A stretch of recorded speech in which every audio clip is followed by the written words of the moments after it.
Hi everyone, we are just going to quickly wrap up our Sunset Cape Town painting, and it's really just the last few steps after we've done our sunset sky and the water. The color that I'm using is Payne's Grey, so I would say it's in a sort of milk consistency. It's not too dark yet because I do want to be able to add in my shadows with a darker mixture. So just a flat wash of that into the silhouette of the mountain.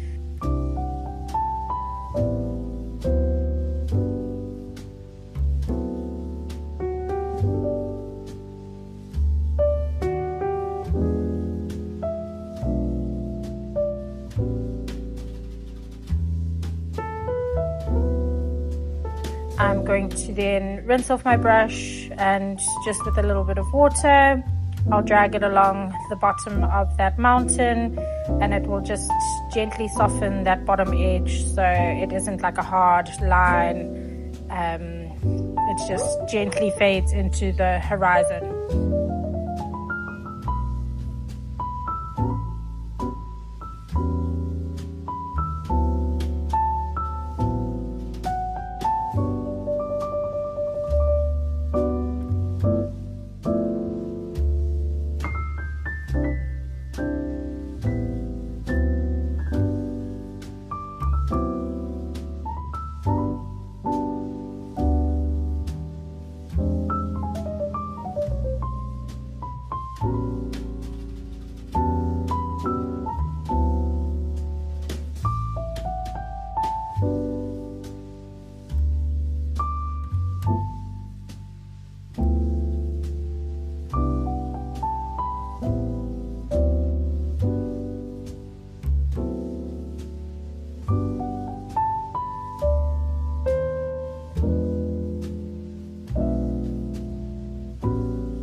While I'm waiting for that to dry, I'm now adding in a glaze of some yellows, and I'll add in some oranges just to give that sort of atmosphere of the city night sky on the mountain.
Into the water, I'm also going to start bringing in some of my sky colors just as reflection of, you know, pulling in that same color palette and making the whole piece speak as one.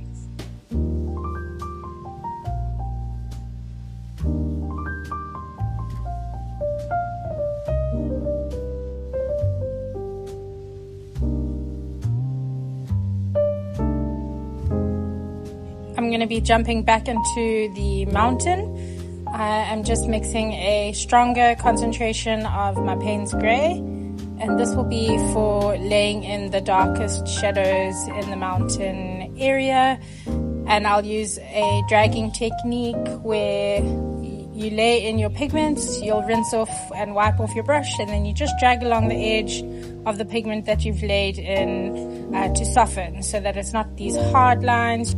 You just want to have, like, on one edge a nice sharp detail, and then beneath that it will soften as it like approaches the horizon line.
Moving back into the city lights, I'm using my warm colors, the oranges and the yellows.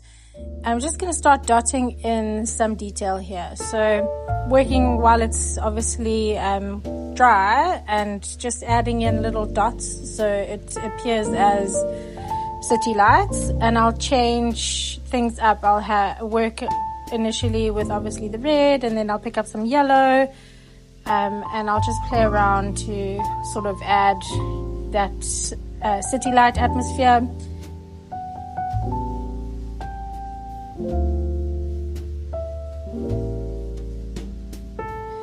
And then I will also rinse off my brush once I've laid in that color and drag it through to soften some of those hard edges out.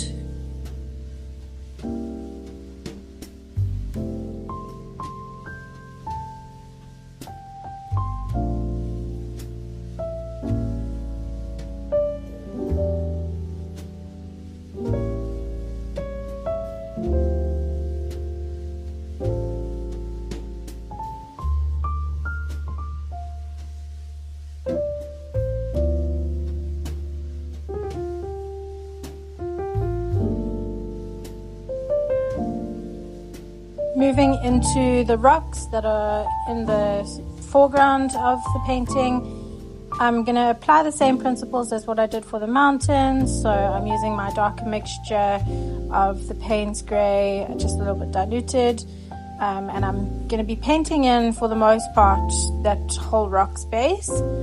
And to add some depth to the rock, I'll pick up a more concentrated mixture, dot that into the rock where I might want things more in shadow. So I will fill in that rock space, and as I get to the bottom of the rock, that's where I'm going to apply that dragging technique. So the top half of my rock is nice and sharp and in focus, and then the bottom I just want to sort of soften into the ocean. So I'll rinse off my brush, wipe off any excess water, and then just drag it along that edge so that it just gently diffuses into that space.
I'm now just going to start glazing in color and saturation in certain parts of my water, where I want things a little bit more in focus. I won't diffuse it as much, but I pretty much use the dragging technique for this entire area, always just softening off edges, because I don't really want anything to be too in focus. I just want to increase some contrast in these areas.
I think I'm pretty happy with where things are for this landscape. I might also, sometimes it's really nice to let everything dry and settle, give it some space to breathe, like give your eyes a rest from looking at it. And then you can always come back a couple hours later or the next day. And if there's anything you want to add, you can do it then. So yeah, I'm excited to see your finished Cape Town sunsets.